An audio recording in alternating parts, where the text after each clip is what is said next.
But yeah, this is going to be my first look at the new trailer for Gray Zone Warfare. It's a game I've been keeping an eye on for a little bit. Something I'm a big Tarkov guy, so seeing something like this is pretty interesting, and I'm always looking for something fresh in that genre because there's not really many games that tend to stick in that genre. Tarkov's kind of remained on top for since it's been released, basically.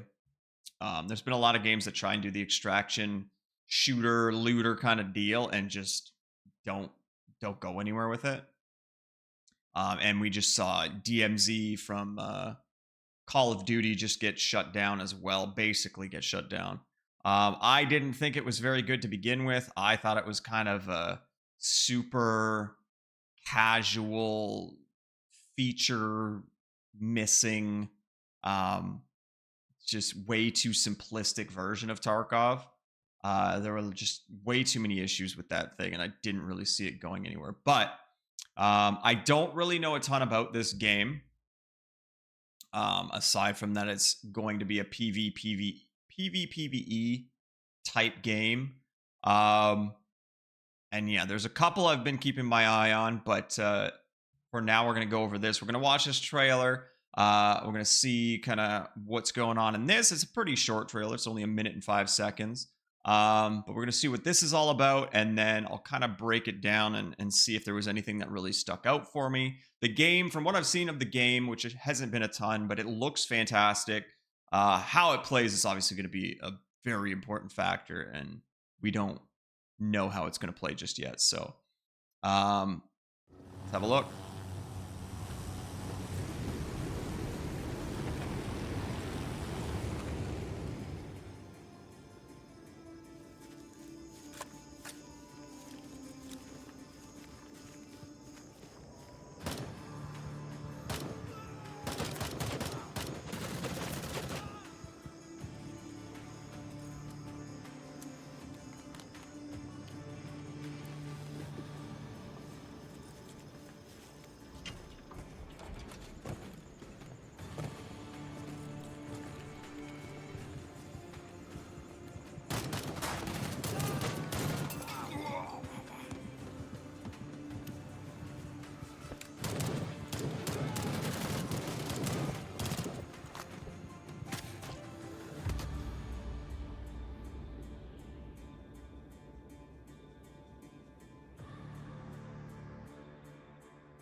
I mean, like I said, it looks good. The game looks good. Whoops. The game very much looks good. But a few important things for me are going to be, again, how it plays and how it runs. So it can look good, but if I'm getting like 30 FPS in a shooter, I'm probably not going to be too happy about it. But yeah, it looks solid visually. Like that looks amazing. All of this looks really good. I'm very curious to see how the gunplay is. Gunplay for me is probably one of the most important things in this, even more so than the visuals, really.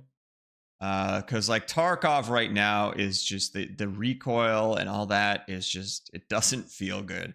It's one of the worst feeling shooters right now. But this looks interesting. The recoil doesn't look crazy. Yeah, I mean, all this is all right. I think it could be cleaned up a little bit. I feel like it's kind of tiny, it's a little small. There's all this space. They could make it a bit bigger. But it doesn't look too bad. Very similar stuff to Tarkov. You got your weight, even these. I wonder, so we got intoxication and radiation. I'm pretty sure Tarkov has both of those. But for Tarkov, those aren't a thing right now. I wonder if that's going to be a thing for this. But hydration, energy, so you're going to have to drink, you're going to have to eat. You got that kind of stuff up here. Blood. Now, I'm curious how that's going to work. So obviously in Tarkov, you have like body hit points, like it's what 440 hit points of for your body. And each of your limbs and stuff have a different amount. This doesn't have this. This does have surgery kits. It's got bandages. It's got painkiller. Wait, is that painkillers? I don't know. Whatever that is. And we saw at one point here that he was eating. It's right around here. Guy gets shot right here. He gets shot and then he pulls out the surgery kit. So I don't know how that's going to work with like this blood system, right? Because it doesn't look like there's limb stuff unless there's other menus, which I don't see at the moment. Like with Tarkov, you can switch between your equipment, your health tab, and stuff like that. So I know they are supposed to have some kind of like realistic health management kind of thing, but I don't really see anything just yet aside from just a blood pool. So I don't know if like taking damage just reduces your blood pool and using a surgery kit just brings it back a bit. I'm not 100% sure how that's all going to work. But this is pre-alpha, so that could just be something that's not in play yet. Tarkov took a while to get stuff like that fully fleshed out to begin with. So, yeah, I mean, everything looks really good in this. I don't want to say I'm excited just yet because I need gameplay. Like I need my own gameplay. I need to get my hands on it. Even if this was a video of somebody else playing it and they were talking about how great it was and stuff. There's a lot of people that think Tarkov's recoil right now is good, and I think it's dog shit. So, it's definitely something I'm pretty sure I already have it on my wish list. I've had it on my wish list since I first saw it, pretty much. Yeah. Did I? No, I guess. Well, I saw it earlier than that. Maybe it just released on Steam for a wish list thing back then. I don't remember when it came on here, but I've definitely been following the game for a little bit now. But I'm curious to see more. I'm hoping I can get in on some of the testing. Not that I'm a big streamer or anything, but I like to think I've got a good handle on games and what can be added to games like this. Oh, here we go. That's a little bit better. Hard to see in this because it's just a GIF, but you saw the actual medical screen, whatever you want to call it. I can't pause this, but you can see his leg is like red and stuff. So they do things similar to Tarkov, it looks like, but in their own way, which is nice to see. So yeah, lots of different medical stuff, some IV bags and things like that. But yeah, the game looks fantastic. I'm definitely interested in seeing what else comes out for it, and I'm curious when they're going to do testing and stuff. But I'd love to get my hands on the game and see how it plays and feels. But yeah, immersive tactical FPS with a maximum focus on realism. Join a private military company and navigate a vast open world setting, a loner in a squad, adapt to your surroundings, use tactics to your advantage, and fight against other human operators and AI controlled enemies. So again, it's going to be PvPvE from my understanding. Following a mysterious event that took place on an island in Southeast Asia, the entire area has been put under international quarantine. With almost all the civilian population evacuated by the United Nations, 3 PMCs are tasked by their enigmatic clients to explore the region, uncover its secrets, and bring back anything of value. Realism and tactical gameplay embrace the challenges of a true tactical FPS with extensive weapon customization and actual ballistic simulation In this high stakes environment, every decision counts, and every fight could result in the loss of your hard earned gear and progress. Wonder what they mean by progress. Because most of the time, like in Tarkov, yeah, you lose your gear and stuff, but you're gaining skills and stuff. You're still progressing in a sense. So I'm wondering what they mean by progress. I mean, I guess it could be like quests. Certain quests, if you fail, you lose that progress or whatever. But here's what they mean by that. Highly customizable weapons and gear. Create your own fire team that perfectly suits your needs and play style by exchanging, removing, or adding hundreds of various parts, mounts, accessories. The behavior and performance of each weapon can change, making it adaptable to any situation. Unique health system. Learn the intricacies of Gray Zone Warfare's unique health system that abandons the widespread idea of hit points and instead aims to simulate the human body realistically.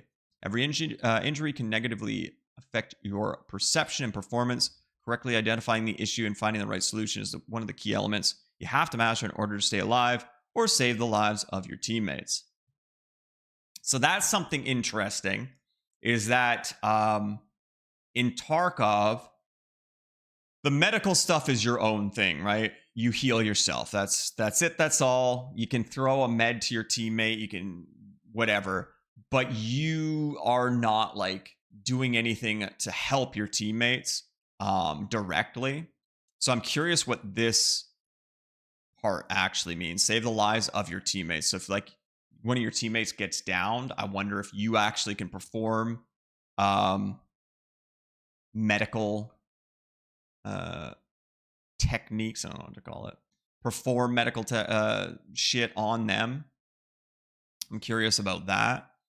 But yeah, they said they're trying to get rid of the idea of hit points, but there's like a blood pool, which is kind of like hit points, but I'm not sure.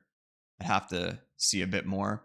Expansive living open world. Explore a sprawling 42 kilometers squared of the Democratic Republic of Lamang. Almost said the Dominican Republic. A fictional Southeast Asian country inspired by the stunning landscape of Laos. Utilizing explorable landing zones and helicopters to move through a persistent world that keeps on living even when you're not playing. That's pretty interesting. I'm very curious to see what that's all about.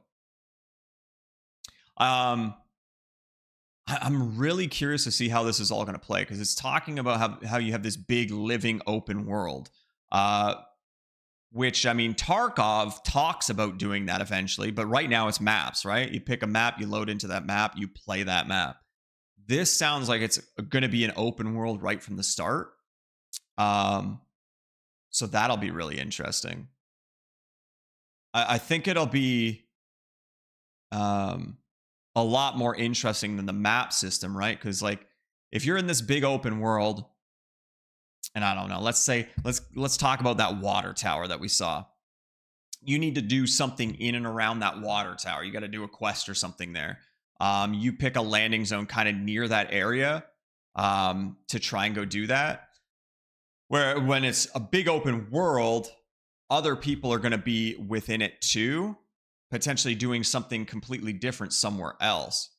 But I don't think this is going to be an MMO, so I don't know how it's going to work. Are you going to just like load into that instance of that big open world and just kind of work from there? Or I don't know. They're talking about the persistence as well, right? Is it going to be whatever's going on in all the instances of that big open world? Are they going to persist through every single instance? Like, let's say, I don't know, random thought again with the light or the water tower. If there's like a big war type thing going on around the water tower, if somebody goes in to do a mission there and causes some kind of, I don't know, some kind of conflict in that area, is that going to persist in every single instance of that big open world? I'm really curious what all that is gonna be about. And then for anybody that's played, can't remember what it's called now, the game that shut down, the Cycle Frontier. That one, it was kind of like one big open map kind of deal. Well, there were what, 2 or 3 maps. But when you loaded into an instance of that map, it wasn't like everybody spawns into that instance all at once, like Tarkov. Like if you load into customs in Tarkov, you are loading into that instance with everybody else at the same time. And that's the one instance. In the Cycle Frontier, you could land like 5-10 minutes after somebody else had. And they were already on the map doing their stuff. And so you had some other people extract, and then you come in and take their place on that specific map. I feel like this will probably be more like that, if I had to guess. But I'm curious to see how all that's going to play out. Mature story. Immerse yourself in a mature experience. I'm immature. I need an immature story. With an engaging storyline told through numerous missions. Encounter a colorful cast of characters, each with their own secrets and agendas. Navigate the web of lies. Decide who you can trust and expose the truth. Nothing is black and white, only different shades of gray. They said the name of the game, kind of. But yeah, there's a lot of stuff I'm very interested to see how they're going to do it all. And then even going back to talking about how you can go in alone or with a squad. I'm wondering if there's going to be solo queues, or if it's going to be like Tarkov where you queue up, and if you're a solo, you're going to be going up against squads as well, which I don't think I mind too much in a game like this, or at least a game like Tarkov. We don't know a ton about this yet, but like in Tarkov, you can one tap 2 people right off the first engagement, and now you're in a 1v3 instead of a 1v5. So if you're good enough, you can handle squads. And it looks like with the environment and stuff here, you could do a very similar thing. And then it's just obviously going to depend on again, if you can one tap somebody in the head. But then there's that whole the medical system. Like, are you going to be able to revive teammates? Hopefully not anything like Call of Duty's DMZ, because that was extremely annoying to go up against a full squad and you down one of them, you down 2 of them, and then they just crawl into safety and get picked back up, and then you down them again, and then you full kill them, and then they just get respawned, and over and over again. That was a nightmare for solos. Whereas again, something like Tarkov is a lot more doable. But yeah, this is definitely a game I've been keeping my eye on. I'm looking forward to seeing what else they do with it. There's some interesting thoughts and concepts, but we don't know enough yet to know for sure. I think it's releasing, it says 2024. I want to say it's either Q1, Q2. I think that's what I remember seeing. But yeah, I'm very curious to see even this part here, something like this, 3 PMCs. So like Tarkov's got 2. It's got the Bear and the USEC. So are there going to be 3 PMC factions, and how is that going to work? Like Tarkov right now, it doesn't matter. Aside from like doing quests and stuff where you need Bear dog tags or you need USEC dog tags. There's no real, like you can, a USEC and a Bear can squat up and do their thing. I wonder if that's going to be different in this. But yeah, lots of interesting stuff to see. I'm going to be looking forward to seeing more. I would love to get my hands on the game. I'm going to try and get somewhat involved with the community within the like Discord and stuff, and hopefully kind of find a place for myself to get invited to try things out. But I would love to get my hands on the game and try it out. But yeah, looks interesting. I got it wish listed. I've had it wish listed for a little while. But yeah, I'm definitely looking forward to seeing more. And yeah, we'll see what the future brings for it. But yeah, that's all for this. I just wanted to do a quick little reaction, and yeah, hopefully you guys enjoyed it, and hopefully we'll see more of this game somewhat